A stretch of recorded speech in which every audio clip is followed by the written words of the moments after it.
Remember, here one important thing I want to discuss, that healing is messy. जख्मों का ठीक होना जो है ये बड़ा मुश्किल काम होता है, ये आसान काम नहीं होता। देखें, जिस्मानी चोट लग जाए तो छोटा सा बच्चा भी है, वो स्टूल रखेगा, स्टूल पे चढ़ेगा और चढ़ने के बाद जनाब ऊपर से बैंडेज निकाल लेगा और बैंडेज को लगाकर वो, मतलब उसको पता है जिस्मानी चोट के ऊपर बैंडेज लगती है और वो लगा लेगा। लेकिन जो नफ्सियाती चोट होती है, जब दिल टूट जाता है, जब अंदर से कुछ टूट जाता है और नफ्सियात के ऊपर हमला होता है, अब उसका तो किसी को पता नहीं चलता और लोग हंस रहे होते हैं, इंजॉय कर रहे होते हैं, लेकिन अंदर से टूट चुके होते हैं। बहुत जगहों पे ऐसे वाक़यात हुए कि वो लोग हंस रहे थे, इंजॉय कर रहे थे, थोड़ी देर के बाद साइड पे गए, छलांग लगाई और मर गए, खुदकुशी कर ली। Because suicide is actually final collapse under unbearable weight. खुदकुशी करने वाले लोग 99% पहले किसी नफ्सियाती मर्ज़ का शिकार होते हैं और इतना ज़्यादा बोझ पड़ जाने के बाद ये एक आखिरी सिम्टम होता है जो नज़र आता है। तो कोशिश करनी चाहिए थी कि पहली दफ़ा ही उन चीज़ों से मायूस ना हुआ जाता, उन चीज़ों पर कनात और शुक्र किया जाता, क्योंकि खुदकुशी तो हराम है।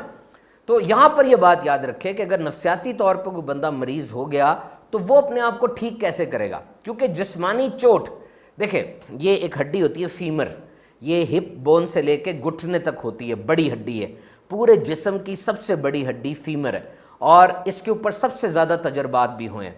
ये हड्डी वैसे नहीं टूटती, बड़ा मुश्किल होता है, कोई हादसा बड़ा हो जाए तो टूट जाती है और जब ये टूट जाए तो फिर 6 माह लगते हैं इसको ठीक होने में और 6 माह का एक ये बड़ा अरसा है। अब देखिए 6 माह से पहले भी डॉक्टर आमतौर पे वॉकर पकड़ के या वैसे बैसाखी के साथ चलने की इजाज़त दे देते हैं और केस टू केस डिफ़र भी करता है, कुछ लोगों में ये इसकी हीलिंग प्रोसेस तेज़ हो जाता है।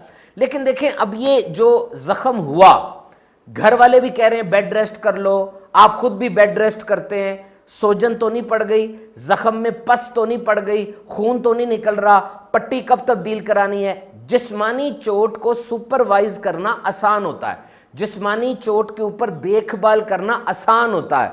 मसला नफ्सियाती चोट का है कि नफ्सियाती चोट जो है वो किस तरह से डील होगी, कि how to deal with a psychiatric illness. देखिए, सबसे पहले आपको तहिया करना है कि मैंने ठीक होना है। सबसे पहले डिटर्मिनेशन इज मोस्ट इंपॉर्टेंट कि I need to be fit.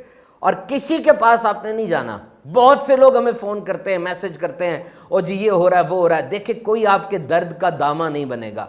Doctor के पास जाएं, उससे दवाई लें, रोज़ रोज़ उसको भी तंग नहीं कर सकते आप। अपने आप से कमिटमेंट करें कि जो मेरा नुकसान हो रहा है मैं उसको ठीक करूँगा। अपने आप से राब्ते में रहे। आप ज़िंदगी को पॉज नहीं कर सकते कि आप ज़िंदगी को रोक दें और फिर आप ठीक होंगे।